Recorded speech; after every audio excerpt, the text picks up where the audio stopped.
बोला पुंडलिक वरदेव हरी विठ्ठल.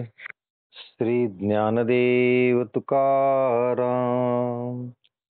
पंढरीनाथ भगवान की जय.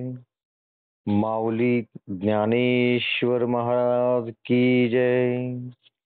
जगद्गुरु तुकाराम महाराज की जय. ज्ञानेश्वरीचा अध्याय 12वा. या 12व्या अध्यायाचं आपण वाचन आणि निरूपण करत आहोत.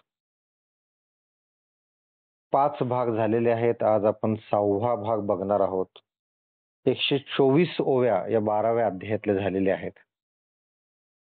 भाग नंबर 6 बघण्याच्या अगोदर पाठीमागच्या भागामध्ये काय झालेलं आहे हे थोडक्यात आपण समजून घेऊयात आणि मग पुढे जाऊयात. तर आपल्याला माहितीच आहे अध्याय नंबर 12 म्हणजे भक्तियोग आहे. या भक्तियोगामध्ये अर्जुन आणि श्रीकृष्ण यांच्यातले संभाषण जे आहे त्या संभाषणाच्या माध्यमातून आपण भक्तियोग शिकत आहोत. म्हणजे भगवंताची भक्ती कशी करायची, सगुण भक्ती कुठली, निर्गुण भक्ती कुठली,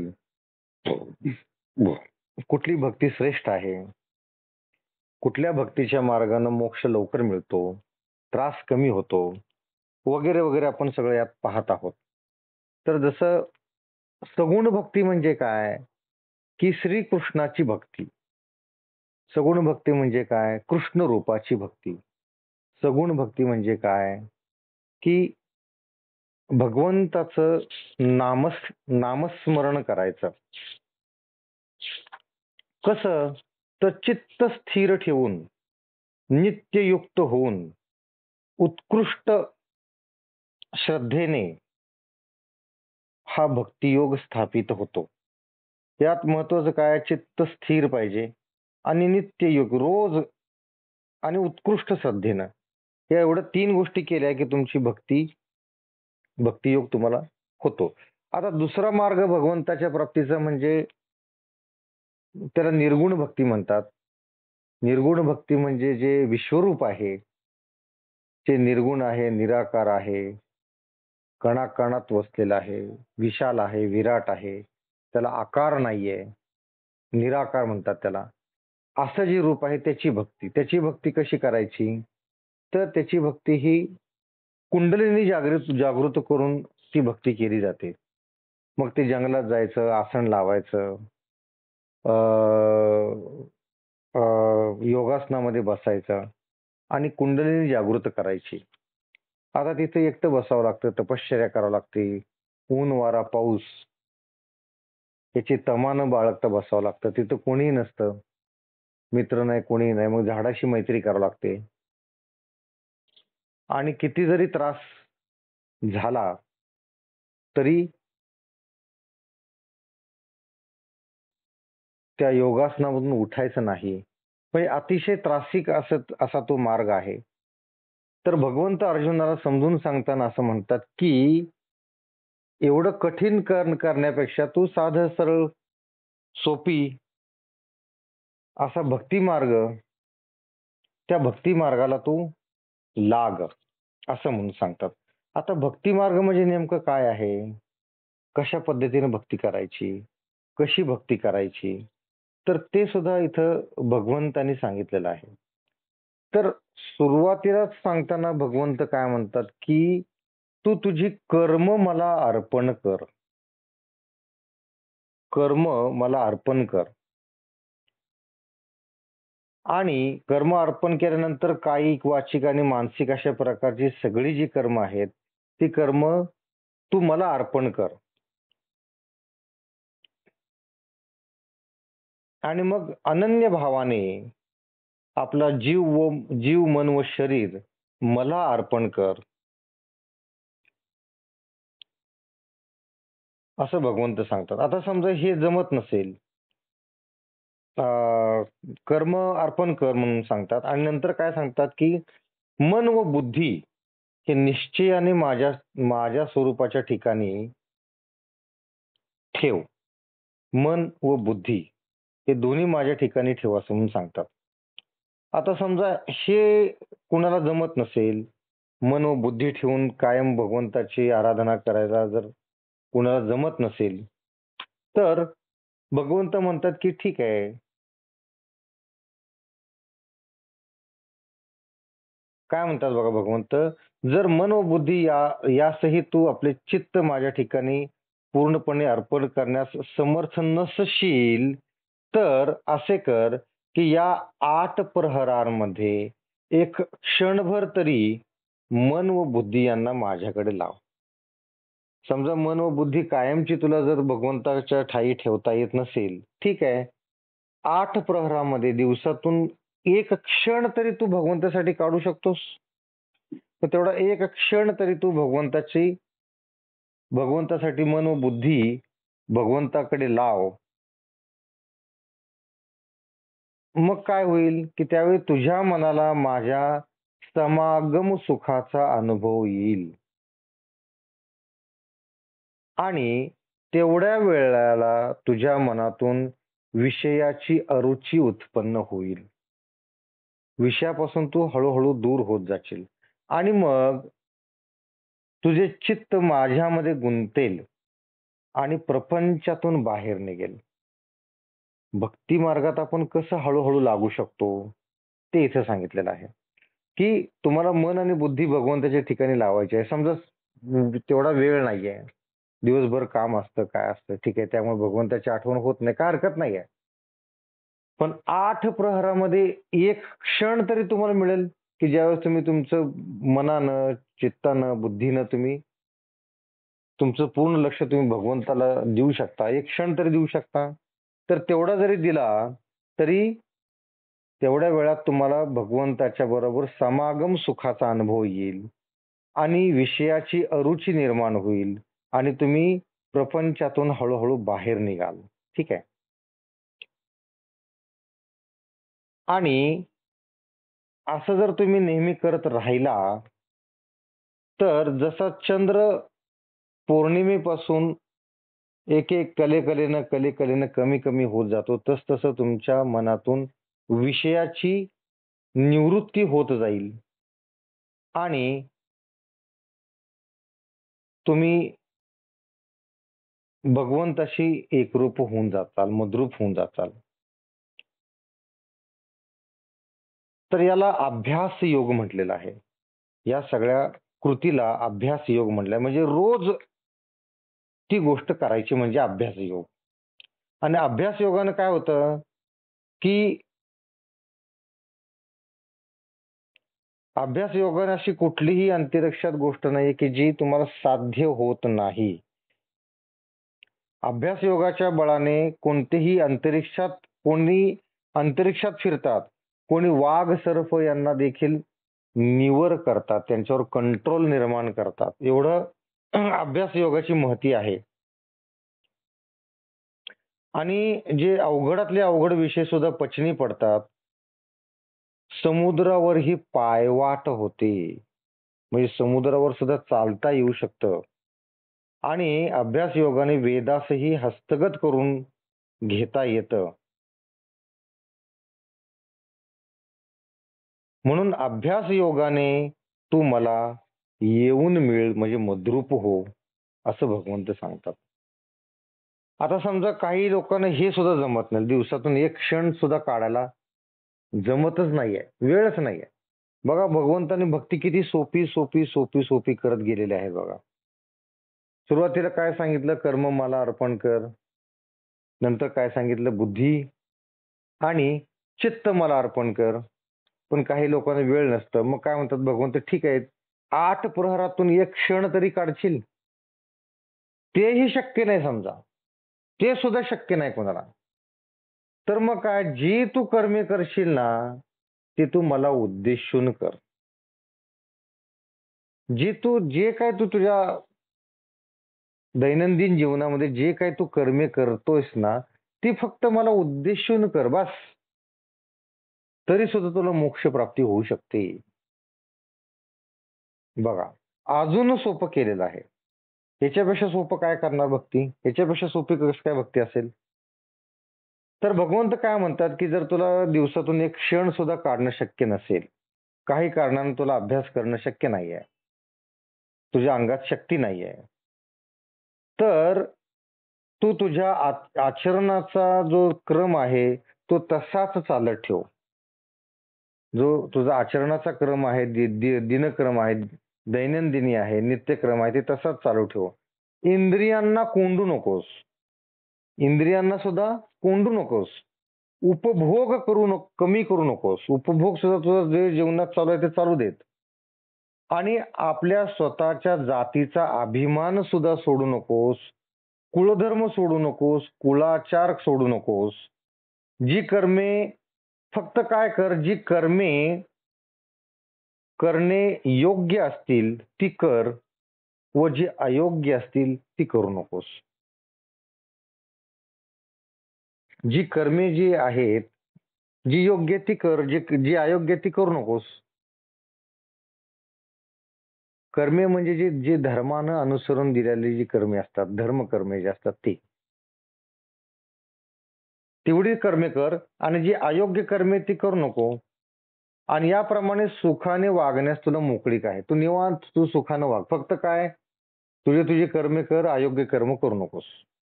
आणि जे तू कर्मे करतोस ना ती फक्त मी करतो असे म्हणू नकोस. मी करतो, माझ्यामुळे झालं, मी हे केलं ते असं फक्त करू नकोस. म्हणजे अहंकार तुझा आपोआप कमी होईल. तर असं केल्यानं काय होतं बघा, म्हणजे भगवंत काय म्हणतात सुरुवातीला, की कर्म मला अर्पण कर. नंतर काय म्हणतात, की मन आणि बुद्धी मला अर्पण कर. मन आणि बुद्धी तुला अष्टप्रहर अर्पण करणं शक्य नाही. ठीक आहे, अष्टप्रहरातून एक क्षण अर्पण कर. समजा तेही शक्य नाहीये. तुझं शरीर तुला साथ देत नाहीये. काही कारणानं तुला होत नाही. ठीक आहे. तर तू जी कर्मे करतोस ना ती कर्मे मला अर्पण कर. आणि जी सत्कर्मे आहेत, जी योग्य कर्म आहेत ती कर, अयोग्य कर्म करू नकोस. आणि जी कर्मे करतोस ते मी करते असं म्हणू नकोस. बस. हा सगळा कर्मयोग आहे. हा सगळ्यात सोपा मार्ग भक्तीचा. नीट लक्षात घ्या. हा कर्मयोग आहे. हा सगळ्यात सोपा मार्ग आहे भक्तीचा. तर जे कर्मे करतो ते मी करतो असे म्हणू नकोस. तर जो परमात्मा आहे, जो विश्वाचा चालक आहे, तो कर्माचा कर्ता कोण व कर्म न करणारा कोण हे सगळं जाणत असतो. त्यामुळे कोण केलं, काय केलं, मी केलं असं म्हणण्याची काही गरज नाही. भगवंताला ते चांगलं माहिती आहे. आणि कर्तृत्व अभिमान टाकून दे. मी केलं, माझ्यामुळं झालं, एवढं अवघड काम माझ्याशिवाय कोणाला जमलं असतं का? वगैरे वगैरे जो कर्तृत्वाचा अभिमान आहे ना, तो टाकून दे. म्हणजे काय होईल? प्रवृत्ती निवृत्तीचे ओझे बुद्धीवर पडणार नाही. जर तुम्ही कर्तृत्वाचा अभिमानच जर टाकून दिला, तर प्रवृत्ती आणि निवृत्तीचं ओझं तुमच्या बुद्धीवर पडणार नाही. म्हणजे काय? चांगले किंवा अमुक वाईट हा भेद उरत नाही. आणि मग काय होतं, की चित्तवृत्ती माझ्या ठिकाणी अखंड राहते. नाहीतर काय होईल, की मी हे केलं, मी ते केलं, म्हणजे मी मध्येच स्वतःचाच भक्त स्वतः व्हायचं नाही. आपल्याला भक्त भगवंताचा व्हायचा आहे. स्वतःवरची भक्ती कमी केली तर भगवंताच्या ठायी आपली भक्ती रुजू होईल. नाहीतर मी केलं स्वतःच जर स्तुती करत राहिला, तर भगवंताकडे तुमची बुद्धी वळणारच नाही, चित्त राहणारच नाही. म्हणून भगवंत म्हणतात, की मी केलं, मी करतो किंवा कर्तृत्व अभिमान टाकून द्यायचा. म्हणजे चित्तवृत्ती भगवंताच्या ठिकाणी अखंड राहते.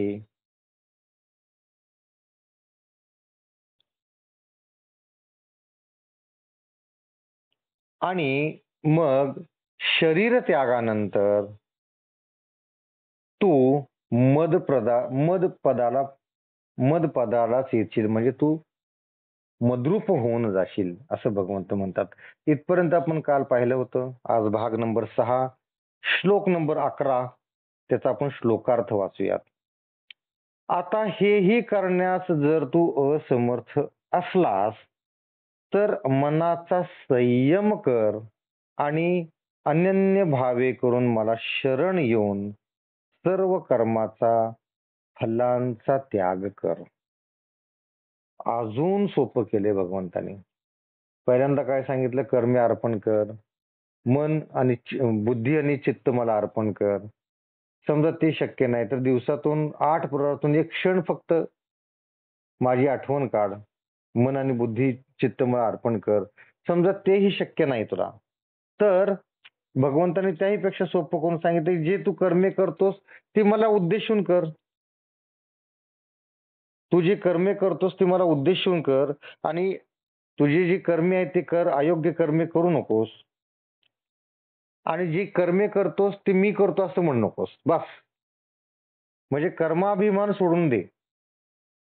आता हे सुद्धा जर जमत नसेल, एवढंही सुद्धा जमत नसेल, तर भगवंत काय म्हणतात? ठीक आहे, हे सुद्धा करण्यास जर तू असमर्थ असलास तर मनाचा संयम कर. मनाचा संयम कर आणि अनन्य भावे करून मला शरण येऊन सर्व कर्माचा फलाचा त्याग कर. एवढं केलं तरी बास झालं. आता पुढचं समजून घेण्यासाठी आपण ओळ वाचूयात. 125वी ओळी. ना तरी हेही तुझ नेवदे कर्म मज, तरी गा तू बुज पंडू कुमारा. बुद्धीचेई पाठी पोटी, कर्मा आदी का शेवटी.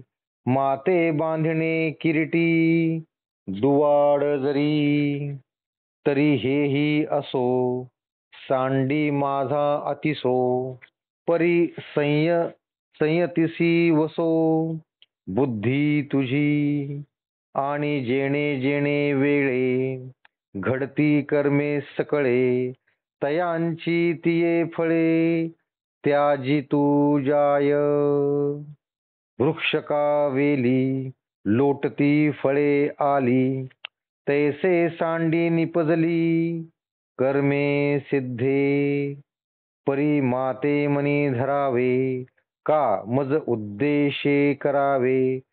हे काही नको अवघे, जाऊ दे शून्य. काय म्हणतात बघा भगवंत, की किंवा पंडू कुमारा, जर तुझ्याने मला कर्म अर्पण करवणार नाही असे तर तू असे समज, कर्म करण्याला उद्युक्त करणारी जी बुद्धी तिच्या अगोदर किंवा पाठीमागून अथवा कर्माच्या अगोदर किंवा अंती माझी आठवण करणे तुला जर कठीण वाटले, तर माझी वरचेवर आठवण करणे हेही एका बाजूस राहू दे. परंतु तू आपल्या बुद्धीचा विनियोग इंद्रिय निग्रह करण्यात कर आणि ज्या ज्या वेळी जी जी कर्मे घडतील त्यांच्या त्यांच्या फळाची अपेक्षा धरू नकोस. आता भगवंत काय म्हणतात? अगदी स्पष्टपणे सांगितलेलं अर्जुनाला, की अर्जुना, तुला जर कर्मे मला वाहता येत नसतील किंवा तुझा कर्तृत्व अभिमान जर टाकता येत नसेल, तरी काय हरकत नाही. तू काय कर, फक्त मनाचा संयम कर, अनन्य भावे करून मला शरण ये, कर्मफलाचा त्याग कर. हे सांगताना भगवंत काय म्हणतात, की तुझ्यानं जर कर्म अर्पण करवणार नाहीत ना, ठीक आहे, असू देत. तर तुझी जी बुद्धी आहे, जी कर्म करण्यासाठी वापरली जाते, तर कर्म करण्याच्या अगोदर आणि कर्म झाल्यानंतर जर तुला माझी आठवण येत नसेल तरी काही हरकत नाहीये, तरी काही प्रॉब्लेम नाहीये. तू फक्त तुझ्या बुद्धीचा विनियोग इंद्रिय निग्रह करण्यात कर. बस एवढं जरी केलं तरी भरपूर झालं. आणि जी तू कर्मे करशील ना, त्या कर्मांची फलाची अपेक्षा धरू नकोस. एवढं तरी करू शकतो आपण, की समजा मन आणि बुद्धी भगवंताला अर्पण आपण करू शकत नाहीये, दिवसातून एक क्षण सुद्धा आपण काढू शकत नाहीये. नंतर मी करतो हे आपल्याकडून होतच राहते समजा, किंवा कर्तृत्वाभिमान आपल्याला टाकून देता येत नाहीये. तर आपण एवढं तर करू शकतो की इंद्रिय निग्रह तरी करू शकतो. तेवढं केलं तर काय हरकत नाही आणि फक्त जे आपण कर्म करतो, ती कर्म त्याच्या फळाची अपेक्षा धरायची नाही. म्हणजे एखादं गोष्ट डोक्यात ठेवून जर कर्म केलं, तर त्याला फळाची अपेक्षा ठेवून कर्म केलं असं म्हणतात. तर कुठलीही अपेक्षा न ठेवता कर्म करायचं. आता हे समजून सांगण्यासाठी भगवंतांनी उदाहरणं दिली आहेत. काय म्हणतात बघा, की ज्याप्रमाणे वृक्ष किंवा वेली आपल्याला फळे आली असता त्यांची आशा न धरता ती टाकून देतात. त्याप्रमाणे जी कर्मे पूर्ण होतील त्यांच्या फळाची आशा सोडून दे. बघा आंब्याचं झाड आहे, केळीचं झाड आहे किंवा काकडीचं वेल आहे, तोंडल्याचं वेल आहे, कारल्याचं वेल आहे. ही स्वतःची फळं, स्वतःच्या भाज्या स्वतः खातात का हो? आंब्याचं झाड कधी स्वतःच्या आंबे खाताना पाहिले का तुम्ही? किंवा केळीच्या झाडानं घड वाकून स्वतः स्वतः केळी खायला लागलेलं आहे. असं कधी होत नाही. त्यांची फळं ते त्यागून देतात. त्या झाडाला आलेली फळं ही दुसऱ्यासाठी आहेत. तसंच इथं भगवंत काय म्हणतात, की तू फळाची अपेक्षा सोडून दे. जसं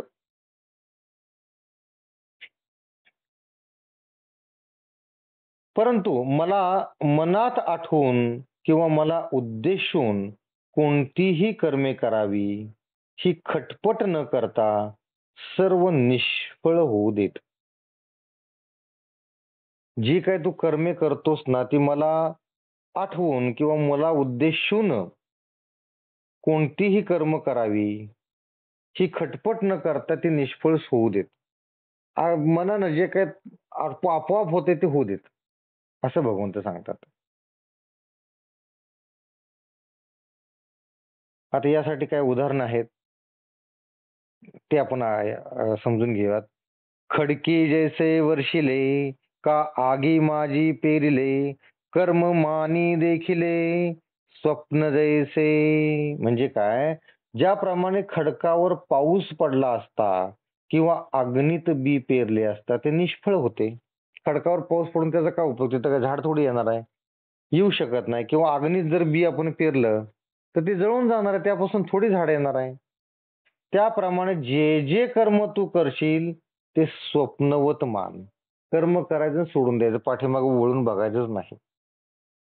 त्याच्या फळाची अपेक्षा धरायची नाही.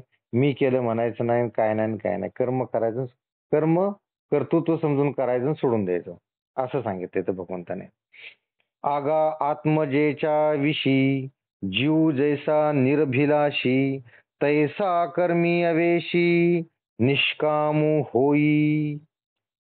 वनीची ज्वाळा जैसी वाया जाय आकाशी क्रिया जिरो दे जैस्तैसी शून्या माझी.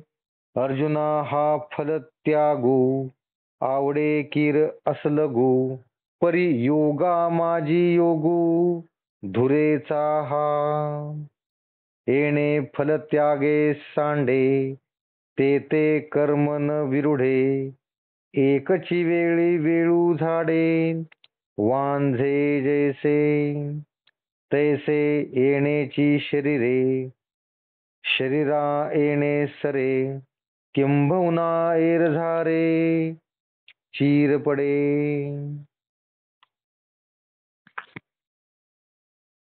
अरे भगवंत काय म्हणतात बघा, की ज्याप्रमाणे खडकावर पाऊस पडला असता किंवा अग्नीत बी पेरले असते ते निष्फळ होते, त्याचा काही उपयोग होत नाही. त्याप्रमाणे जे कर्मे तू करशील ते स्वप्नवत मान.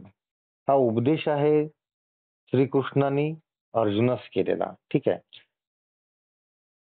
अरे ज्याप्रमाणे पिता आपल्या कन्येविषयी अभिलाषा बाळगत नाही, त्याप्रमाणे जी कर्मे तू करशील त्यांच्या फलप्राप्तीची इच्छा करू नकोस.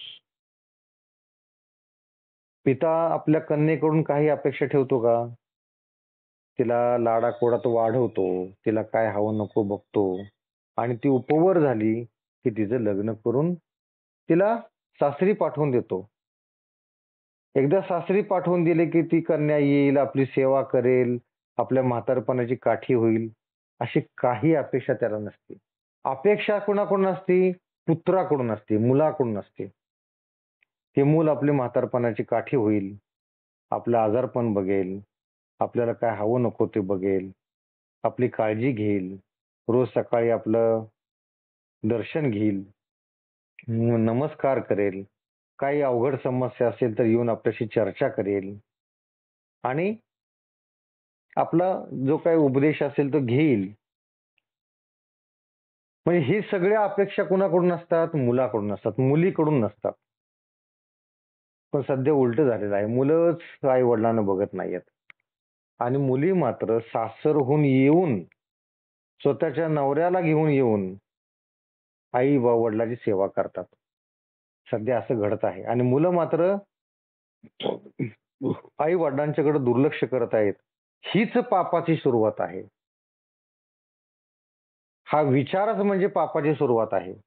ज्या आई वडिलांनी तुम्हाला लहानाचं मोठं केलं, ज्या आई वडिलांनी स्वतःचं सुख बाजूला ठेवून तुम्हाला वाढवलं, पाऊस पडत असता छत्री तुमच्या डोक्यावर धरली, स्वतः भिजत राहिले, ऊन असलं तर पदर आईनं तुमच्या डोक्यावर ठेवला, स्वतः मात्र ऊन झेललं आणि तुम्ही मात्र त्यांच्या उतार वयामध्ये त्यांच्याकडे लक्ष देत नाही, त्यांना असंच सोडून देता, त्यांची काळजी करत नाही, ह्याच्यापेक्षा मोठं पाप नाहीये.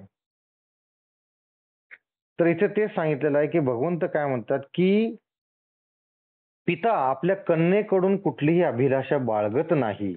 त्याप्रमाणे तुम्ही जी कर्मे करणार आहात त्या कर्मापासून फलप्राप्तीची इच्छा करू नका.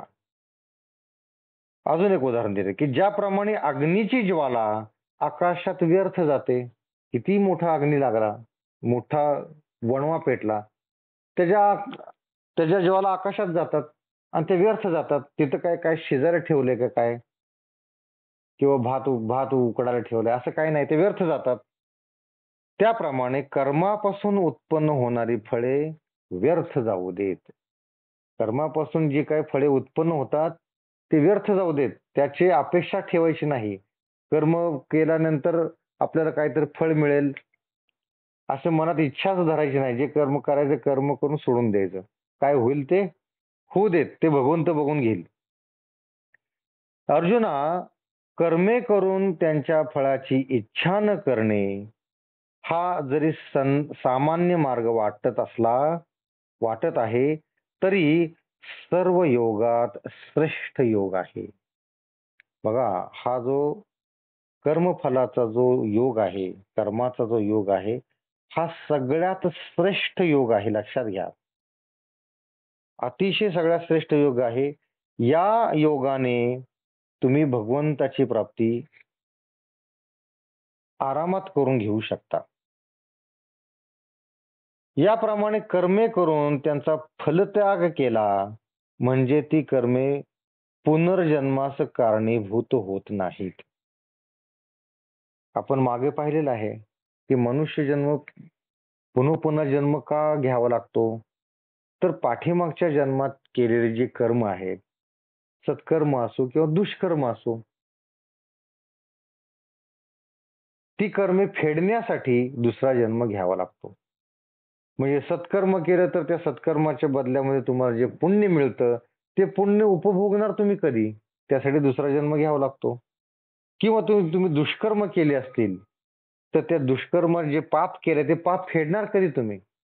त्यासाठी दुसरा जन्म घ्यावा लागतो. मग ही कर्मेच जर तुम्ही भगवंताला अर्पण केली म्हणजे कर्मे नील झाली, संपून गेली. मग तुम्हाला कर्मे जर तुम्ही अर्पण केली तर तुम्हाला दुसरा जन्म घ्यायची आवश्यकता नाहीये आणि अशा पद्धतीने तुम्ही जन्म मरणाच्या फेऱ्यातून मुक्तता करून घेऊ शकता. तर असा हा जो कर्मयोग आहे सगळ्यात श्रेष्ठ योग आहे. कर्म करायची आणि त्या कर्माचा फलत्याग करायचा. त्यामुळे काय होतं की कर्म करून त्याचा फलत्याग केला म्हणजे ती कर्मे आपल्याला पुनर्जन्मास कारणीभूत होत नाहीत. तैसे येण्याची शरीरे शरीरा येणे सारे किंबहुना ऐर झारे क्षीर पडे. पै अभ्यासाची या पाऊठी ठाकी जे ज्ञान किरीटी ज्ञाने जे भेटी ध्यानाची ये मग ध्यानासी खेवो देती अगवेची भाव तेव्हा कर्मजात सर्व दुरी ठाके कर्म जेथ दुरावे तेथ फल त्यागू संभवे त्यागस्तव आगवे शांती सगळी म्हणून यावया शांती हाची अनुक्रमू सुभद्रापती म्हणून अभ्यासूची प्रस्तुती करणे येथ.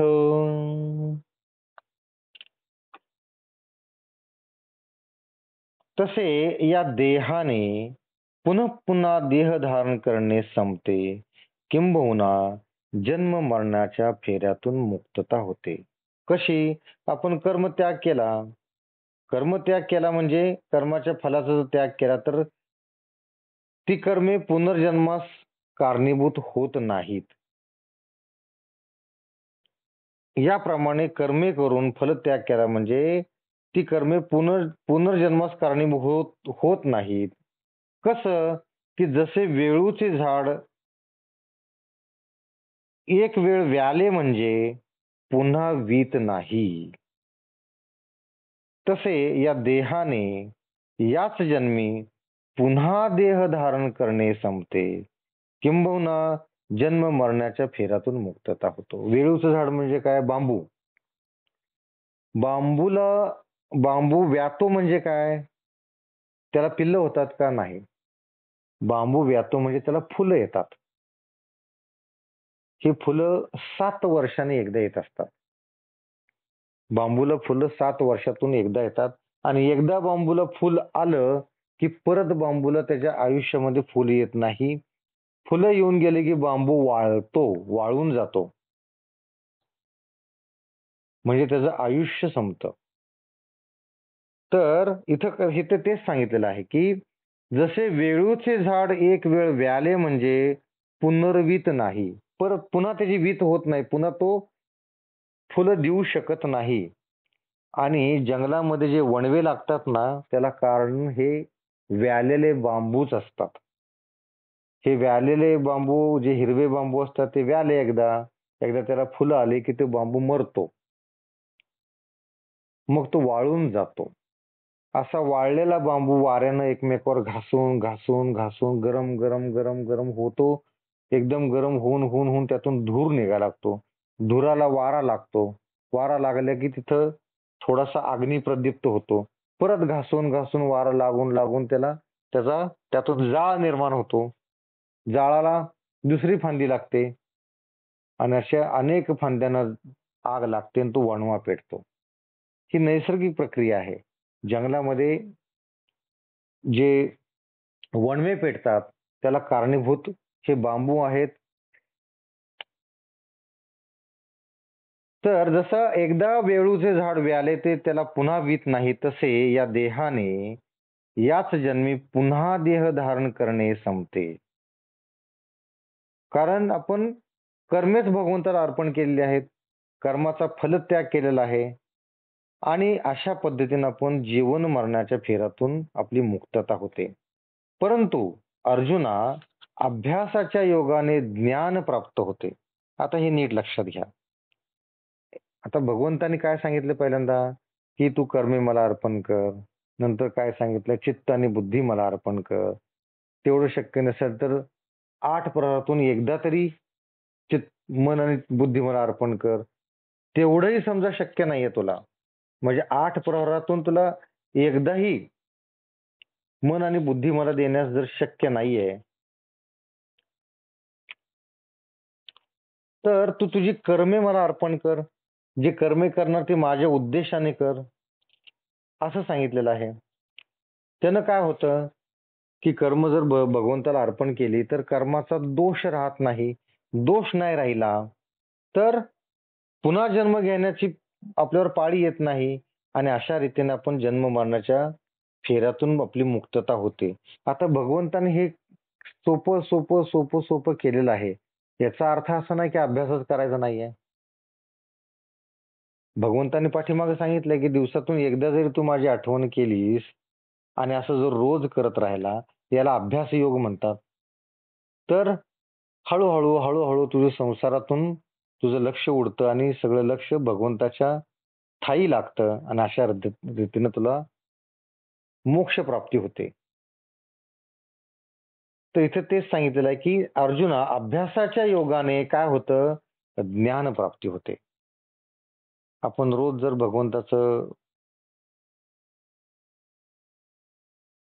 भगवंताच्या पुस्तकाचं वाचन केलं, निरूपण केलं, हा अभ्यासाचा एक प्रकारचा, ही पण भक्तीच आहे. त्यानं काय होतं की ज्ञान प्राप्ती होते. ज्ञान प्राप्ती झाल्यावर ध्यान करता येतं. ज्ञानाशिवाय ध्यान नाही, लक्षात ठेवा. ज्ञान प्राप्ती झाली की ध्यान करता येतं आणि त्यानंतर सर्व मनोवृत्ती व धर्म ध्यानाला आलिंगन देतात. तेव्हा कर्म आपोआपच दूर राहते. जेव्हा कर्म आपोआप दूर राहते तेव्हा फलाची इच्छा नाहीशी होते आणि असे झाल्यावर सर्व शांती आपल्या अधीन होते. बघा, म्हणजे पहिल्यांदा काय अभ्यास करायचा, अभ्यास केला की ज्ञानप्राप्ती होते, ज्ञानप्राप्ती झाली की ध्यान करता येतं. आता ध्यान ज्यावेळेस आपण करतो हे मनोवृत्ती आणि धर्म हा ध्यानाला आलिंगन देतात, म्हणजे एकरूप होतात आणि कर्म आपोआपच दूर राहतं. कर्म आपोआप दूर राहते तेव्हा फलाची इच्छा नाहीशी होते आणि फलाची इच्छा नाहीशी झाल्यानंतर आपल्याला शांती प्राप्त होते आणि शांती आपल्याला अधीन होते. म्हणून हे सुभद्रापते, शांती उत्पन्न होण्याचा हाच एक मार्ग. तेव्हा तुला अगोदर अभ्यासच केला पाहिजे. जर तुला शांती हवी असेल तर अभ्यास करायला हवा. अभ्यास केला की ज्ञानाची प्राप्ती होते. ज्ञानाची प्राप्ती झाली की ध्यानाची प्राप्ती होते आणि या ध्यानातून शांती प्राप्त होते. म्हणून शांतीची प्राप्ती करण्यासाठी तुम्हाला अभ्यास केला पाहिजे असं भगवंत सांगत आहेत. आता श्लोक नंबर 12 त्याचा श्लोकार्थ आपण बघूयात आणि आज आपण इथेच थांबणार आहोत. 12 नंबर श्लोक बघितला की काय काय अर्थ आहे बघा. अभ्यासाहून ज्ञान श्रेष्ठ आहे, ज्ञानाहून ध्यान श्रेष्ठ आहे आणि ध्यानाहून कर्मफल त्याग श्रेष्ठ आहे. का की कर्मफल त्यागापासून शांती प्राप्त होते. बघा, एकावर कसं, एकावर दुसरं, दुसऱ्यावर तिसरं कसं अवलंबून आहे बघा. अभ्यासाहुनी गहन पार्था मग ज्ञान, ज्ञानापासून ध्यान विशेषिजे. काय म्हणतात भगवंत पार्था, अभ्यासापेक्षा ज्ञान श्रेष्ठ आणि कठीण आहे आणि ज्ञानापेक्षा ध्यान अधिक कठीण आहे. मग कर्मफल त्यागू तो ध्यानापासून चांगू, त्यागाहुनी भोगू शांती सुखाचा. ऐसिया या वाटा इहीची पेणी सुभटा, शांतीचा माझीवटा ठाकीला जेणी. काय म्हणतात भगवंत की अभ्यासापेक्षा ज्ञान कठीण आहे, ज्ञानापेक्षा ध्यान अधिक कठीण आहे. नंतर कर्माच्या फलाची इच्छा सोडणे हे ध्यानापेक्षाही उत्तम आहे. ज्ञानापेक्षा ध्यान कठीण आहे, आणि कर्माची इच्छा सोडणे हे ध्यानापेक्षाही उत्तम आहे व त्यागापेक्षाही ब्रह्मरूप प्राप्तीचे सुख विशेष आहे. हे महावीरा, याप्रमाणे हे ब्रह्मरूप प्राप्तीचे मार्ग असून याच टप्प्याने जो शांतीची प्राप्ती करून घेतो, शांतीची प्राप्ती या टप्प्याटप्प्याने होते. शांतीची प्राप्ती होण्यासाठी काय, की पहिल्यांदा अभ्यास करावा लागतो, अभ्यासातून ज्ञान प्राप्त होते, ज्ञानातून ध्यानाची प्राप्ती होते आणि ध्यानातून शांतीची प्राप्ती होते. तेच इथे सांगितलेलं आहे. तर लक्षात आलं कशा पद्धतीनं हा भक्तियोग आहे, भक्तियोगात हा कर्मयोग कसा आलेला आहे, कर्मयोगामध्ये फलत्यागाचं काय महत्व आहे, फलत्याग केल्यानंतर काय होतं ते लक्षात आलं. फलत्याग केल्यानंतर जन्ममृत्यूच्या फेऱ्यातून आपण आपोआप निसटून जातो आणि मोक्ष मिळतो. तसंच अभ्यास केला की ज्ञान प्राप्ती होते, ज्ञान प्राप्तीतून ध्यान प्राप्ती होते आणि ध्यानातून शांती प्राप्त होते. आज आपण इथंच थांबवत आहोत. आता भाग नंबर 7 हा आपण उद्या बघणार आहोत. सर्वांनी हात जोडायचे आहेत, डोळे मिटायचे आहेत. हा जो भक्ती योग आहे तो मनात साठवायचा आहे. या भक्ती योगाप्रमाणे जसं सांगितलेलं आहे त्या पद्धतीनं भगवंताने सांगितलंय, अष्टप्रहरातून एक क्षण तरी माझ्यासाठी तू काढ, चित्त आणि मन मला अर्पण कर. तेच आपण आता करणार आहोत. डोळे मिटायचे आहेत, हात जोडायचे आहेत, भगवंताला चित्त आणि मन अर्पण करायचे आहे. बोला कुंडलिक वरदे हरी विठ्ठल. श्री ज्ञानदेव तुकाराम. पंढरीनाथ भगवान की जय. माऊली ज्ञानेश्वर महाराज की जय. जगद्गुरु तुकाराम महाराज की जय. सर्व संतों की जय. जय जय रघुवीर समर्थ.